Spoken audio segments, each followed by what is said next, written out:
The stars shimmered against the darkness of space as the human diplomatic vessel approached the enormous ring station. Inside the ship, Ambassador Diane Powell took a deep breath. Today marked humanity's first official meeting with the Galactic Council. "We're being granted docking permission, Ambassador," said Communications Officer Frank Miller. His voice was steady, but his eyes revealed excitement. "Thank you, Frank. Let's make history," Diane replied, smoothing her formal blue uniform. The ship docked with a gentle thud. When the doors opened, tall, slender aliens with silvery skin greeted them. The leader stepped forward. "Welcome, humans. I am Counselor Zalter. The Galactic Council awaits you." Diane and her team of 5 followed Zalter through gleaming hallways larger than any human structure. Aliens of countless shapes and colors moved about, some glancing curiously at the humans. The council chamber was a massive dome with seats for hundreds of representatives. At the center stood a raised platform where 7 beings sat, the High Council. "Representatives of Earth, approach," boomed a voice. Diane walked forward, shoulders back, representing the hopes of 8 billion humans. "The Galactic Council recognizes Earth as a spacefaring civilization," announced High Chancellor Vexnar, a tall being with 4 arms. "You are welcome to join our galactic community." For 6 months, things went well. Humans established an embassy on the station. Trade discussions began. Earth shared its culture, and humans learned about the thousands of alien civilizations. But Lieutenant Joe Collins, a security officer, noticed problems. In private meetings, he shared his concerns with Diane. "Ambassador, something isn't right. The newer council members are treated poorly. They're forced to provide resources but receive little in return." Diane started watching more carefully. Joe was right. The council wasn't a partnership of equals. It was a system where powerful species controlled everything, and newer members were exploited. When the council presented Earth's membership terms, the truth became clear. Earth would need to provide 60% of its metal resources and accept council military bases on Mars and the Moon. "This is unacceptable," Diane stated firmly during the next session. "Earth seeks fair partnership, not servitude." The chamber erupted in angry shouts. High Chancellor Vexnar raised his 4 arms for silence. "Earth has a choice. Accept the terms or face consequences." Back on their embassy ship, Diane called an emergency meeting with her team. "We cannot accept these terms," said Science Advisor Linda Adams. "It would cripple our economy and surrender our independence." "I agree," Diane said. "We must stand firm." The next day, Diane delivered Earth's official response to the full council. "Earth respectfully declines these unfair terms. We propose a more balanced agreement." The council chamber grew silent. Then Vexnar spoke, his voice cold. "Earth rejects the generous offer of the council. This is unprecedented defiance." The vote was quick and nearly unanimous. Earth was to be banished. 2 weeks later, a massive council fleet surrounded Earth's solar system. Using technology beyond human understanding, they created a quantum barrier, a wall of energy that no ship could pass through. "By decree of the Galactic Council, Earth and all its territories are banished for 100 years, announced Vexnar through a system-wide broadcast. "No ships may enter or leave. When the barrier falls, we expect a more cooperative attitude." From the observation deck of Earth's orbital station, Diane and Joe watched as the barrier formed, a faint blue shimmer surrounding the entire solar system.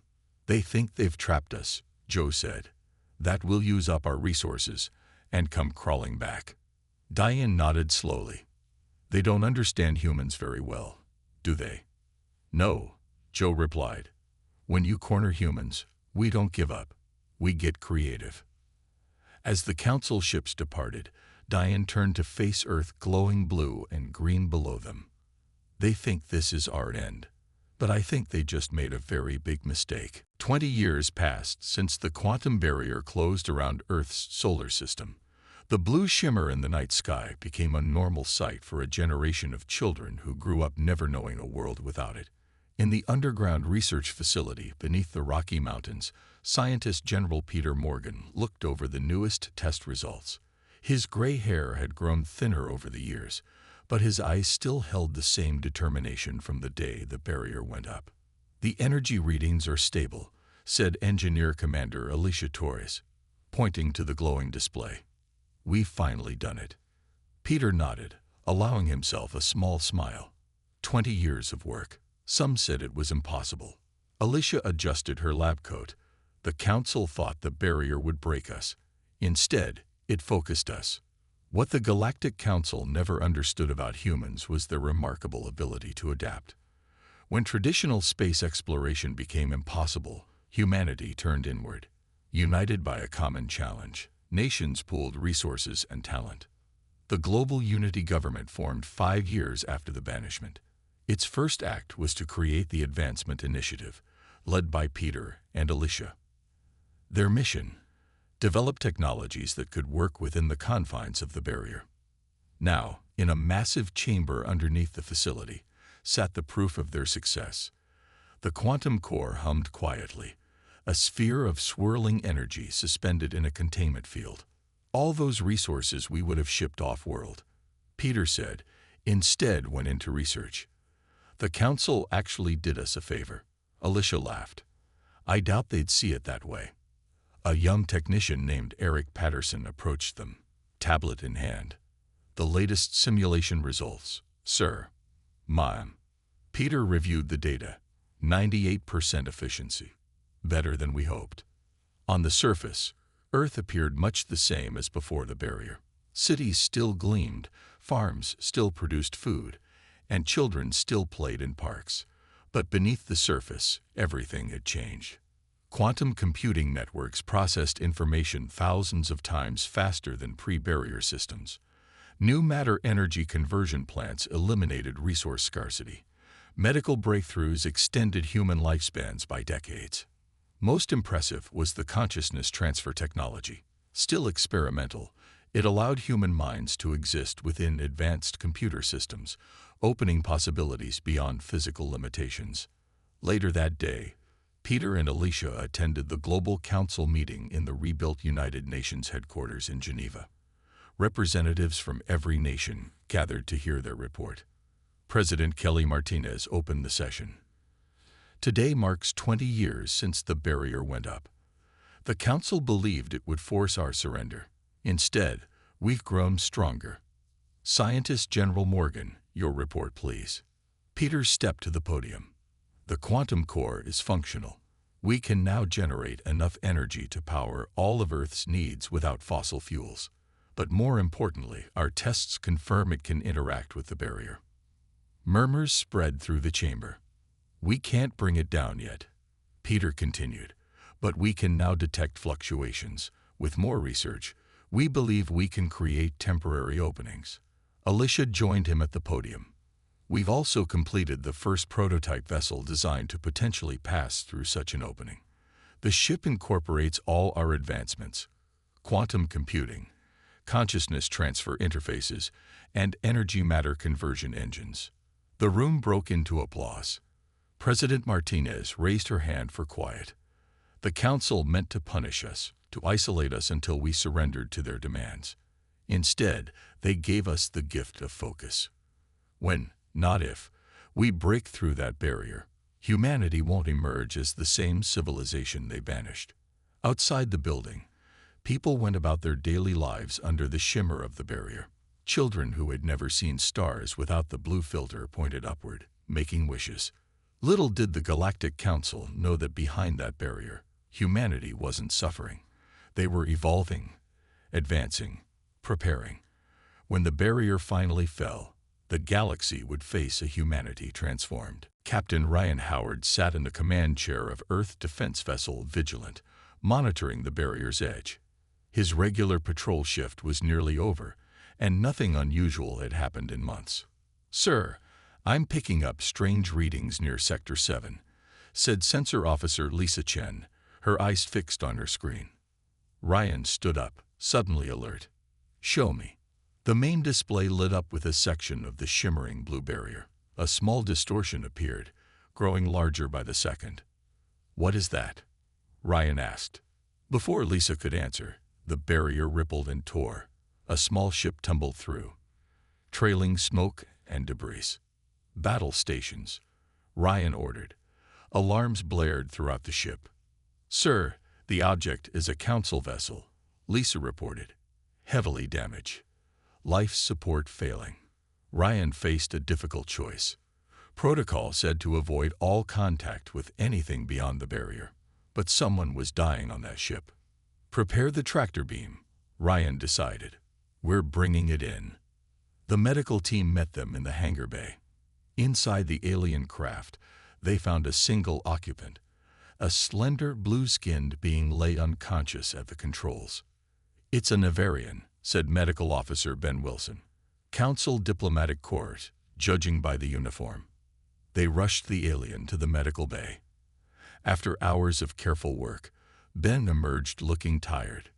"He'll live. His name is Zixtal, according to his identification. Severe injuries, but we stabilized him." 2 days later, Zixtal opened his eyes. He jerked upright when he saw Ryan standing nearby. "Humans," he gasped. "How is this possible? Where am I?" "You're on Earth," Ryan said calmly. "Your ship breached our barrier during what looked like a navigation malfunction. We saved your life." Zixtal's large eyes blinked rapidly. "You should have let me die. The Council will punish you for this contact." Ryan shrugged. "The Council can't know unless you tell them. And right now, you're behind the barrier with us."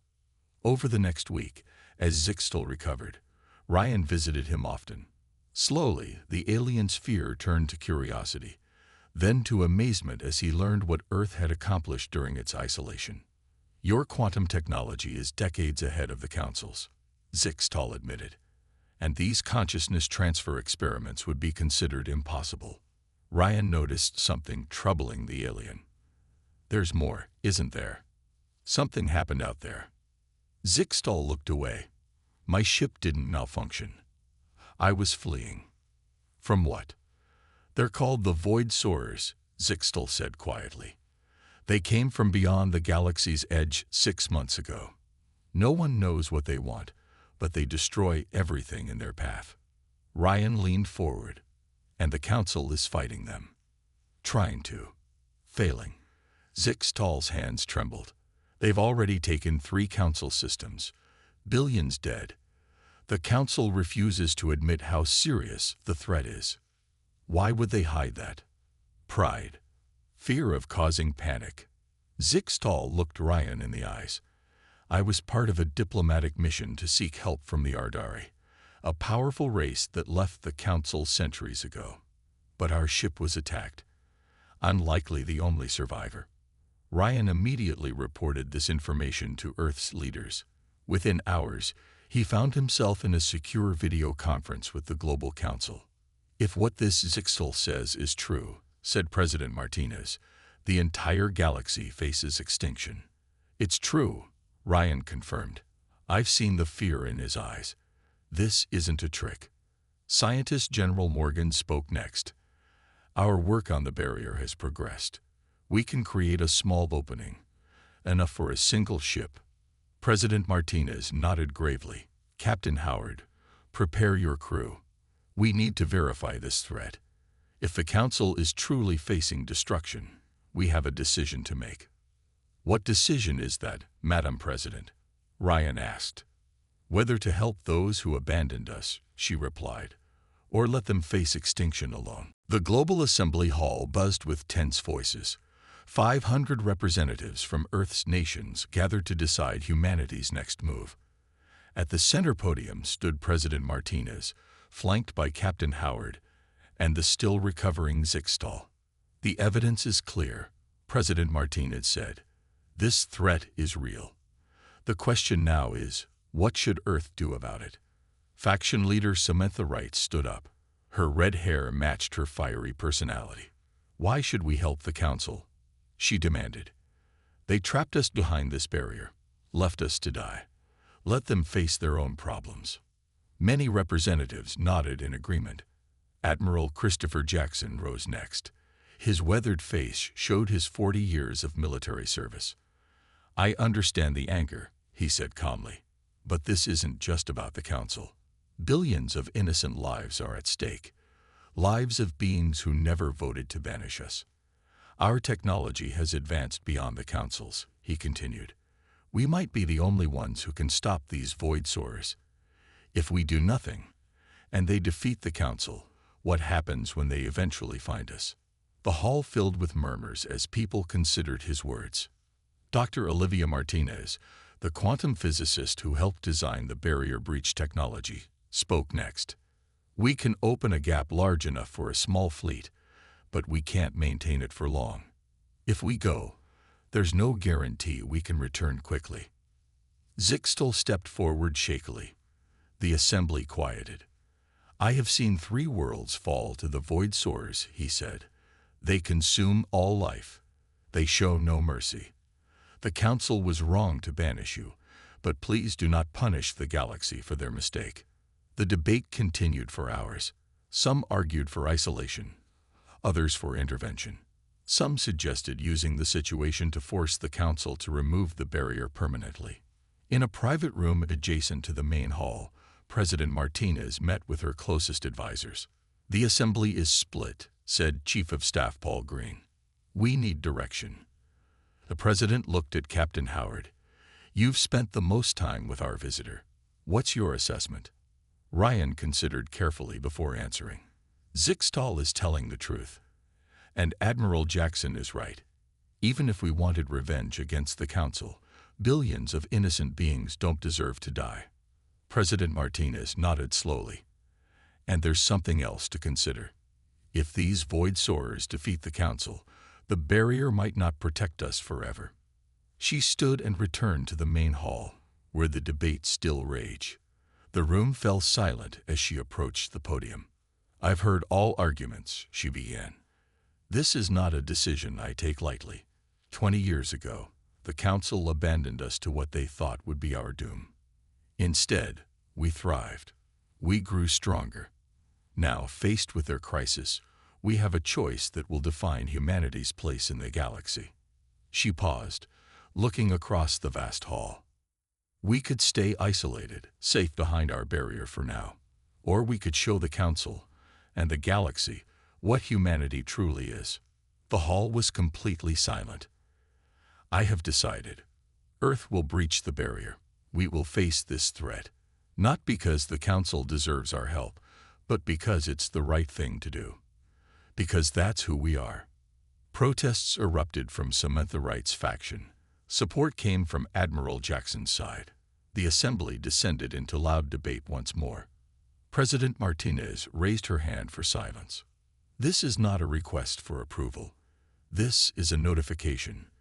The mission has already been authorized." She nodded to Captain Howard, who stepped forward.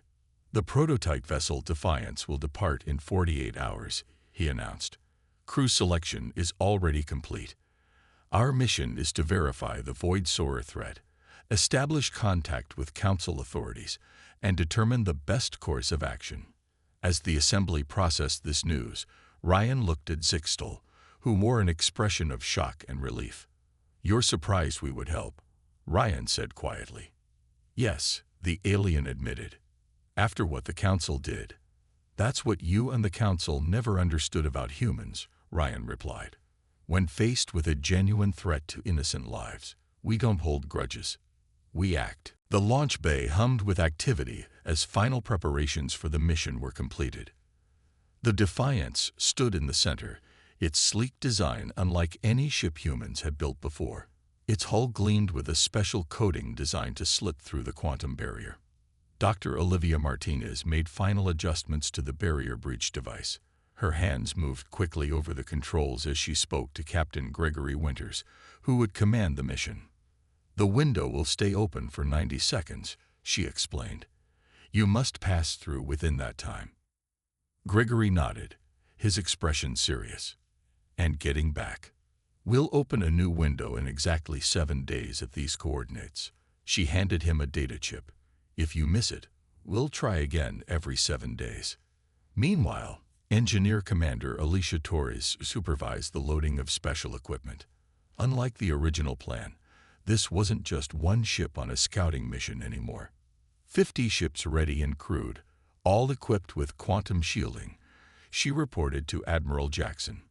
Hidden in orbit around Venus, Jupiter, and Saturn. The Admiral nodded. Good. The Council won't expect a coordinated fleet. President Martinez arrived to address the crew before launch. She stood before them, looking at each face. You carry the hopes of Earth with you, she said. But more importantly, you carry the true spirit of humanity. Show the galaxy who we really are. 2 hours later, the moment arrived. The Defiance hovered near the barrier's edge, engines humming softly. On the bridge, Gregory sat in the command chair, his crew at their stations. Breach device is powering up, reported Science Officer Natalie Foster. Energy levels rising. On a nearby Earth defense ship, Dr. Martinez activated the matching device. A beam of intense energy shot toward the barrier. At first, nothing happened. Then, slowly, a small ripple appeared in the blue shimmer. The ripple grew, spreading outward until a hole the size of a small building formed. Breach confirmed, Natalie called out. 85 seconds remaining.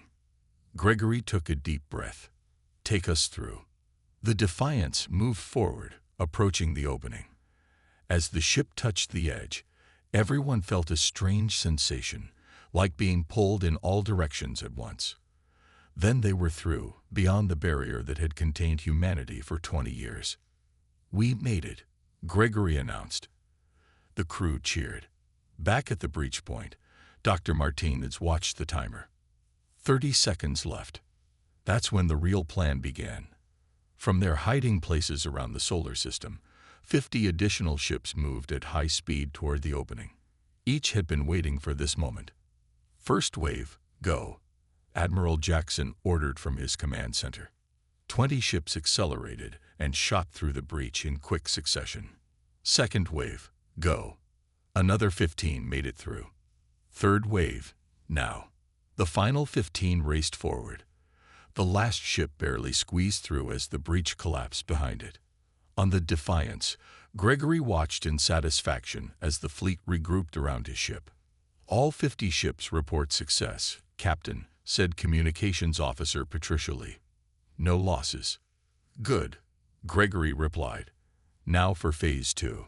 The Earth fleet didn't head toward Council space as expected. Instead, they traveled to abandoned systems on the edges of Council territory, systems that had been deemed worthless centuries ago. Within days, the fleet established hidden bases on forgotten planets and moons. They set up quantum communication relays, built defensive systems, and prepared for the real mission. In the command center of their main base, Gregory studied star charts with his officers. The Council has no idea we've broken free, he said. When they find out, they'll expect a single ship, maybe two. Not a coordinated fleet with established bases. Lieutenant Wendy Collins looked up from her station. Sir, we've detected unusual energy signatures from this region. She pointed to a section of the chart, consistent with what Zixtal described about void solar technology. Gregory's expression hardened. How far from populated Council worlds? 2 systems away, moving slowly but steadily toward Council space. Then we don't have much time, Gregory said. Send word to all our bases. We need to be ready when the Council discovers we're here. He looked out the viewport at the unfamiliar stars. After 20 years behind the barrier, humanity had returned to the galaxy. Not as supplicants, but as potential saviors. 3 weeks after Earth's fleet arrived in space beyond the barrier, an automated Council patrol ship detected unusual energy readings near the Rigel system. The patrol ship sent its findings to Council headquarters, where they quickly reached High Chancellor Vexnar. What do you mean, human technology? Vexnar demanded, his 4 arms gesturing wildly at the unfortunate messenger. The energy signature matches Earth vessels, Chancellor, the nervous aide replied. But that's impossible. The barrier is intact. Vexnar slammed his fist on the table. Send the 7th Fleet to investigate. If humans have somehow escaped, I want them captured immediately. The Council's 7th Fleet was impressive. 30 warships armed with powerful weapons. They arrived near Rigel expecting to find 1 or 2 primitive human vessels. Instead, they found 10 Earth ships waiting for them. The human vessels were smaller but sleeker, with strange glowing patterns along their hulls. Admiral Jarkon of the Council Fleet opened communications.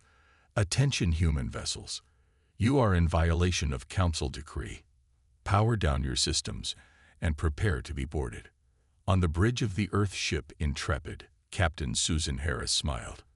This is exactly what Command predicted. She opened a channel to the Council Fleet. This is Captain Harris of Earth. We have no hostile intentions. We request a peaceful meeting with Council leadership regarding the Void Soarer threat. Admiral Jarkon was shocked. How do you know about the Void Soarers? How did you breach the barrier? Those questions can wait, Susan replied. The threat cannot. Jarkon was not convinced. You will surrender immediately or face destruction. Susan sighed. Very well. You leave us no choice. She closed the channel and nodded to her weapons officer. Disable their propulsion systems. Non-lethal measures only. What happened next would be told throughout the galaxy for years to come. The Earth ships moved with impossible speed, their quantum drives allowing them to appear almost in multiple places at once. Precision energy beams struck the Council ships, disabling engines and weapons systems without causing a single casualty. In less than 10 minutes, the entire Council fleet drifted powerless. On the Council flagship, Admiral Jarkon stared in disbelief. Impossible. How could they defeat us so easily? A junior officer approached him, trembling. Sir, we're detecting more human ships. Many more. The officer was right. From hiding places throughout the system, 40 more Earth vessels appeared, surrounding the disabled Council fleet. Captain Harris reopened communications. Admiral, we could have destroyed your ships. We chose not to. Now will you listen? 2 days later, a special emergency session of the Galactic Council convened. High Chancellor Vexnar sat with the 6 other High Counselors as Captain Harris and Lieutenant Hannah Brooks entered the chamber. You stand before us in violation of your banishment. Vexnar began. Hannah stepped forward. The banishment was unjust and now irrelevant. We come with information vital to the survival of all species. You disabled an entire Council fleet, shouted Counselor Zrel. We did, Hannah acknowledged. With technology we developed while you thought we were struggling to survive behind your barrier. She activated a small device. A holographic display appeared, showing detailed information about Earth's technological advancement. Quantum computing beyond anything in Council space, she explained. Matter-energy conversion, consciousness transfer technology, and much more. The Council members whispered among themselves, clearly shocked. We know about the Void Soarers, Hannah continued. We know they've taken 3 of your systems already. We know your forces are failing to stop them. Vexinar's face darkened with anger. How could you possibly know this? That doesn't matter, Hannah replied. What matters is that we can help. Our technology might be the edge needed to defeat this threat. Why would you help us after what we did to you? Asked Counselor Mira, the only one who seemed genuinely curious rather than angry. Hannah looked directly at Vexnar. Not for you. For the billions of innocent lives at risk, including those on Earth, because if the Void Soarers defeat you, they'll eventually find us too. What do you want in return? Vexnar asked suspiciously. The permanent removal of the barrier, Hannah stated. Recognition of Earth as a free and equal power, and a complete restructuring of how the Council treats newer species. Vexnar laughed. You dare to make demands of us. Hannah's face remained serious. We're not making demands. We're offering salvation. The choice is yours. The Council chambers erupted in angry shouts after Hannah's proposal. Most Council members rejected the idea of working with humans or accepting their demands. "We need no help from primitives who got lucky with a few technological advances," said Counselor Drez, his scaled skin flushing dark orange with anger. Outside the council tower, Captain Harris received worrying news. "Lieutenant, we just got word from our scouts. The Void Soarers have taken another system. They're moving faster now." Inside, the debate continued until a loud alarm sounded throughout the station. Emergency lights flashed as a frantic aide burst into the chamber. "The Void Soarers have been detected approaching the Proxima system," the aide announced. "They'll reach the populated planets in less than 2 days." Proxima was one of the Council's most important systems, home to billions of beings and major industrial centers. Its loss would cripple the Council. Vexnar stood, suddenly looking older. "Deploy all available forces to Proxima." Hannah spoke up. "Your forces have failed against them 3 times already. Why would this be different?" The room fell silent as the council members faced the hard truth. Their pride was about to cost billions of lives. Councillor Mira finally broke the silence. "High Chancellor, we must consider their offer." After hours of tense negotiation, a reluctant agreement formed. The Council would accept Earth's help against the immediate threat. Other terms would be discussed after the crisis. Within hours, 20 Earth ships joined the Council Defense Fleet at Proxima. Among them was the Defiance, now commanded by Captain Harris. Major Kyle Bennett, Earth's top tactical expert, came aboard the Council flagship to coordinate strategy. "Your ships keep trying to engage the Void Soarers in traditional formation battles," Kyle explained to the Council commanders. "That's why you keep losing." He displayed a hologram showing the new battle plan. "We'll use hit-and-run tactics.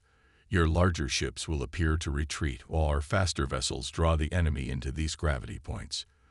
Then your ships will return from multiple angles, catching them in crossfire." Admiral Jarkun frowned. "Running away? That's dishonorable." "It's not running away," Kyle replied patiently. "It's strategic repositioning. And it's the difference between winning and losing." The Council commanders reluctantly agreed to try the plan. 2 days later, the Void Soarer fleet arrived at Proxima, 50 black ships that seemed to absorb light rather than reflect it. They moved in perfect formation, heading directly toward the populated planets. The battle began. Following Kyle's plan, the Council ships appeared to retreat in disarray. The Void Soarers, facing this tactic for the first time, broke formation to pursue. Earth ships darted between them, firing precisely at weak points identified by their advanced scanners. The Void Soarers, confused by these unexpected tactics, were drawn toward the gravity points Kyle had identified. When the trap was fully set, the Council ships returned from multiple directions. Caught in the crossfire and unable to maintain their formation, the Void Soarers began taking heavy damage. 3 hours of intense fighting followed. Earth and Council ships worked together, with Kyle coordinating their movements from the flagship. The combined forces lost 12 ships, but the Void Soarers lost 35 before their remaining vessels retreated. For the first time, the Void Soarers had been defeated. On the Council station, news of the victory spread rapidly. Beings who had lived in fear for months celebrated in the corridors. In the main Council chamber, the mood was mixed. Relief at the victory, but uncertainty about what it meant for the future. "One battle doesn't win a war," Vexnar cautioned, "and it doesn't change our position on humans." "With respect, Chancellor," Hannah replied, "I think it already has. Your people are celebrating out there. They know who helped save them." Councillor Mira nodded in agreement. "We must acknowledge reality. Without Earth's help, Proxima would be lost. Perhaps it's time to reconsider our approach." Vexnar scowled but said nothing. The balance of power was shifting, and everyone in the room knew it. Captain Harris entered with Major Bennett. "The Void Soarers will regroup and return with new tactics," Kyle warned. "We need to prepare. Together." 6 months passed since the Battle of Proxima. What began as reluctant cooperation grew into a true alliance as the Void Soarer threat intensified. Earth ships fought alongside Council fleets in a dozen major battles. Earth scientists worked with Council engineers to upgrade their technologies. Together, they pushed the invaders back system by system. The final confrontation came at the edge of the galaxy, where the Void Soarers had established their main base. 200 Council ships and 70 Earth vessels gathered for the largest battle in galactic history. On the bridge of the flagship Unity, a new vessel built with combined human and Council technology, Commander Nicole Carter studied the battle plans with Admiral Jarkon, now a trusted ally. Their main power source is here. Nicole pointed to a structure on the display. Our quantum missiles should disrupt it enough to collapse their defense grid. Jarkon nodded. Then our main fleet can move in to finish them. The battle lasted 3 days. The Void Soarers fought with desperate intensity, but the combined Earth Council tactics proved superior. When the last enemy ship fell, cheers erupted across the Allied fleet. As the dust of battle settled, so did the old order of the galaxy. The barrier around Earth's solar system was dismantled in a formal ceremony. High Chancellor Vexnar, humbled by recent events, personally activated the device that collapsed the quantum field forever. But bigger changes were coming. Throughout the war, many Council species had worked closely with humans. They saw how Earth treated all beings with respect, regardless of technological advancement. Inspired, they began demanding similar treatment from the Council. 1 month after the final battle, protests erupted on 20 Council worlds. The old hierarchy was crumbling. In an emergency session, Councillor Mira proposed a radical solution. The old Council structure has failed us. I move to dissolve the current government and establish a new galactic federation based on principles of equality and mutual respect. The vote was surprisingly one-sided. Even Vexnar, seeing the inevitable, voted in favor. The 20,000-year-old Galactic Council officially ended that day. 2 weeks later, representatives from over 500 worlds gathered in the same chamber where Earth had once been banished. Now they came to establish something new. Nicole Carter, appointed as Earth's ambassador, addressed the historic assembly. Friends, allies, fellow beings of the galaxy, we stand at a turning point in history. The war against the Void Soarers taught us that our greatest strength comes from cooperation, not domination. She activated a holographic display showing the new Federation Charter. This document guarantees equal rights for all member worlds, regardless of their technological advancement. It establishes mutual defense, fair trade, and shared scientific progress, and it ensures that no species will ever again be banished or exploited. The Charter was ratified unanimously. The new Galactic Federation was born. Later that evening, Nicole walked through the gardens of the Federation complex with Zixtal, who had become a close friend and advocate for human inclusion. Did you ever imagine this outcome when your ship breached our barrier? Nicole asked. Zixtal laughed softly. Never. I thought I was going to die, not help create a new galactic order. The old Council thought they were punishing Earth with that barrier, Nicole said. Instead, they gave us the time and focus to develop the very technologies that saved the galaxy. Their biggest mistake, Zixtal agreed. Or perhaps their greatest gift, though they never intended it that way, Nicole replied, looking up at the stars. In the decades that followed, the Federation flourished. Earth's quantum technology was adapted to create a defensive perimeter around the galaxy, protecting against any future extragalactic threats. Council species shared their knowledge of faster-than-light travel, helping humans explore further than ever before. The story of Earth's banishment and triumphant return became legend throughout the galaxy. It taught an important lesson that future generations would remember. Never underestimate a species that turns isolation into innovation, and never mistake compassion for weakness. For the humans who had lived behind the barrier, the stars were finally theirs to explore, not as conquerors, but as equals in a vast and diverse community of worlds.